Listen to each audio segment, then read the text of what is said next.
समस्त विश्व एक परिवार प्रकरण को आगे बढ़ाते हुए श्री युक्तेश्वर जी ऐसे लोगों को कोई पृथक महत्व नहीं देते थे जो सत्ताधारी, शक्तिशाली, धनी या विशेष उपलब्धि प्राप्त हो।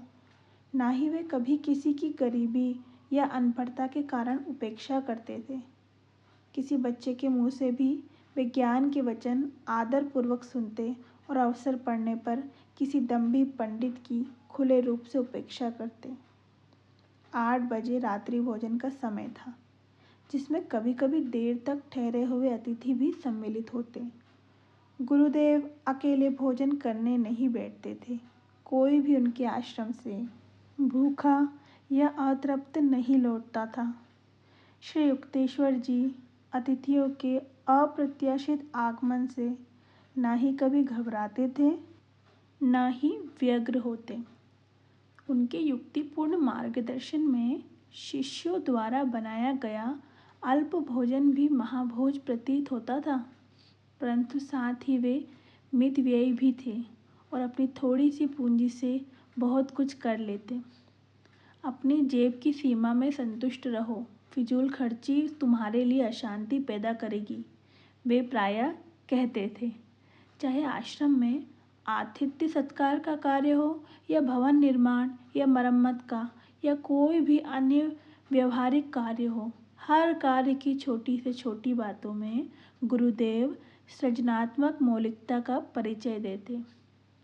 सायकाल के शांत समय में प्रायः गुरुदेव प्रवचन करते।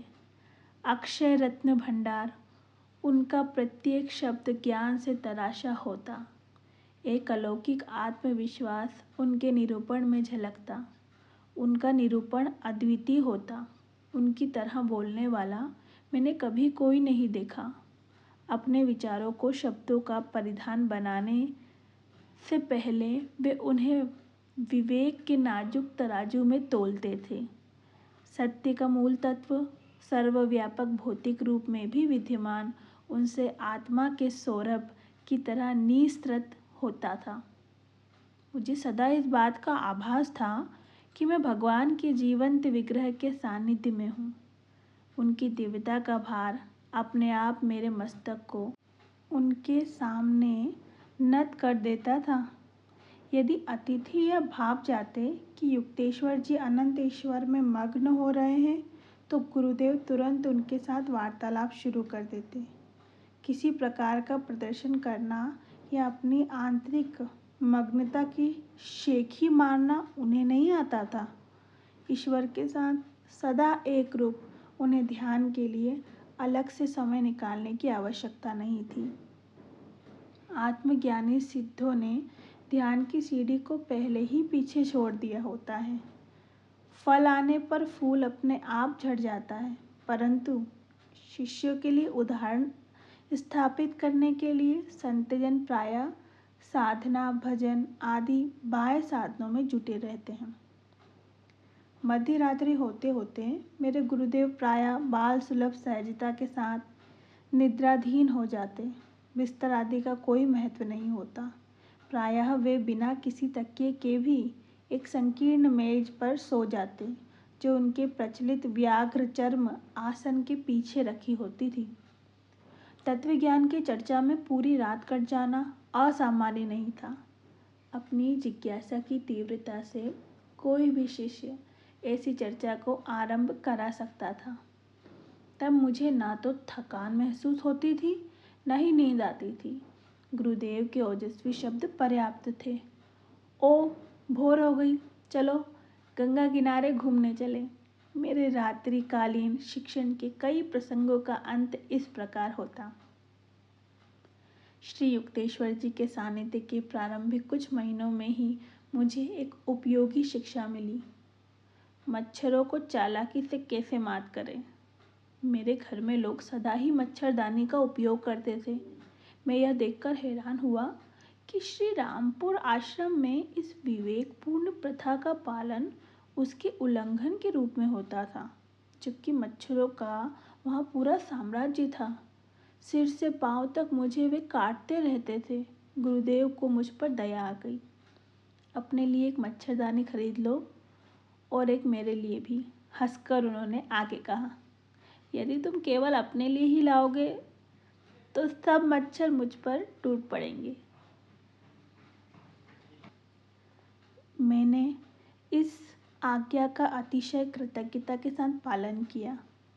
जिस रात मैं श्री रामपुर में रह जाता, गुरुदेव मच्छरदानियाँ लगाने के लिए अवश्य कहते। एक रात को जब मच्छर सेना ने हमें घेर रखा था, गुरुदेव सदा की भांति मच्छरदानी लगाने के लिए कहना भूल गए। मैं व्याकुल होकर मच्छरों की भिन भिन सुन रहा था। बिस्तर पर लेटकर मैंने उन्हें शांत करने के लिए एक प्रार्थना उनकी दिशा में प्रवाहित की। आधे घंटे बाद गुरुदेव का ध्यान आकर्षित करने के लिए मैंने झूठ मूठ ही खांस कर देखा। मुझे लग रहा था जिससे मच्छरों के दंश से और खासकर उनके रक्त पिपासु उत्सव मनाती गुनगुनाहट से मैं पागल हो जाऊंगा। गुरुदेव की ओर से कोई प्रतिक्रियात्मक हलचल नहीं। मैं सतर्कतापूर्वक उनके समीप गया। उनकी श्वास नहीं चल रही थी। उन्हें इतने निकट से समाधि अवस्था में देखने का यह मेरा पहला अवसर था। इससे मैं भयभीत हो उठा।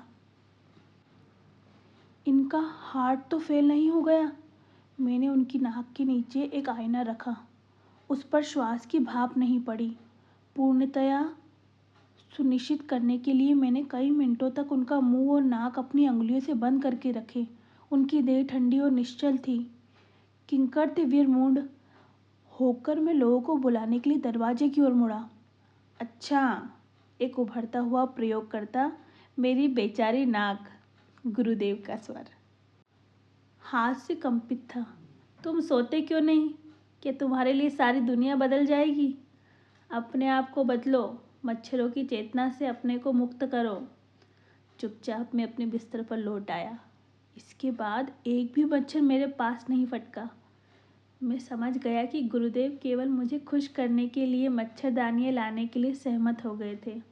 उन्हें मच्छरों का कोई डर नहीं था।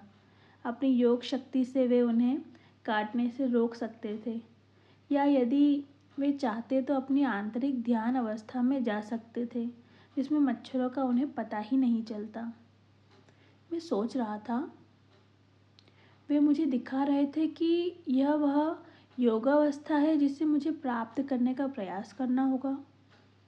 सच्चा योगी समाधि की पराचेतन अवस्था में जा सकता है, उसी अवस्था में रह सकता है, उन समस्त विक्षेपों के बावजूद जिनका इस धरातल पर कभी अभाव नहीं होता।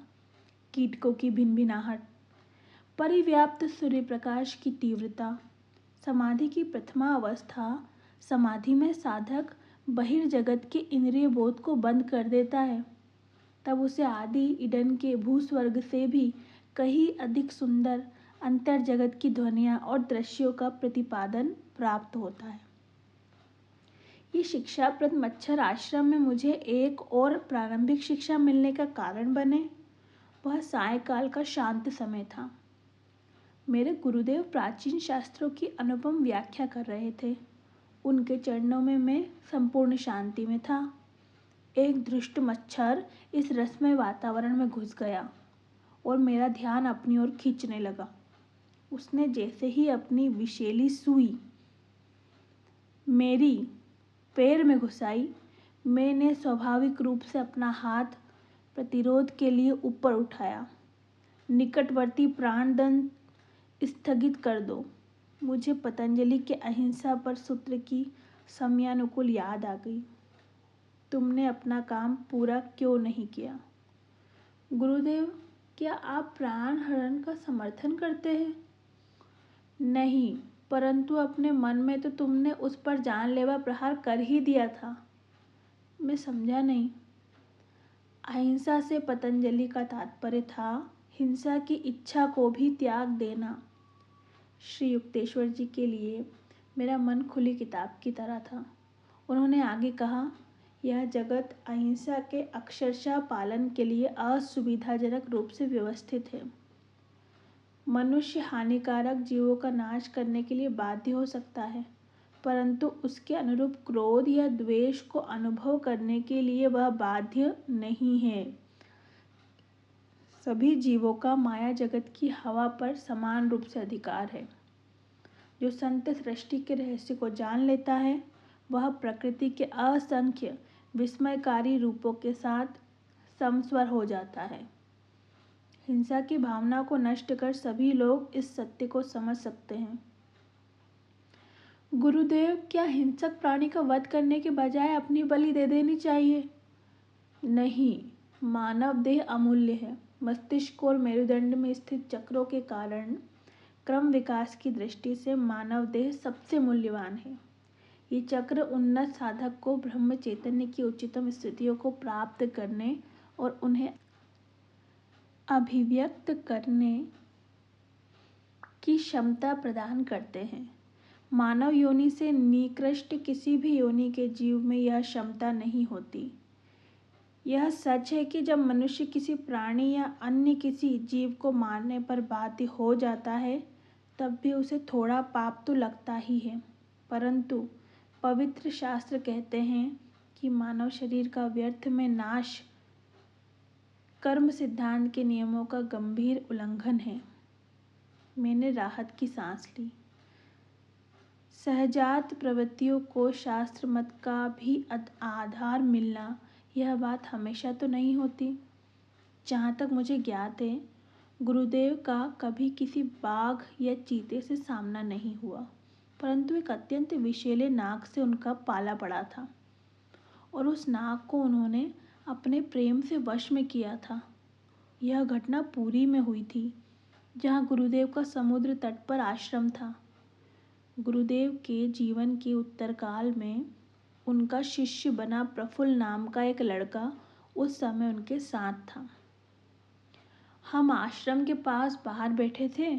प्रफुल्ल ने मुझे बताया, 4 फुट लंबा आतंक का मूर्तिमान रूप एक नाग पास ही निकला। क्रोध से फन फैलाकर वह तेजी से हमारी ही ओर आ रहा था।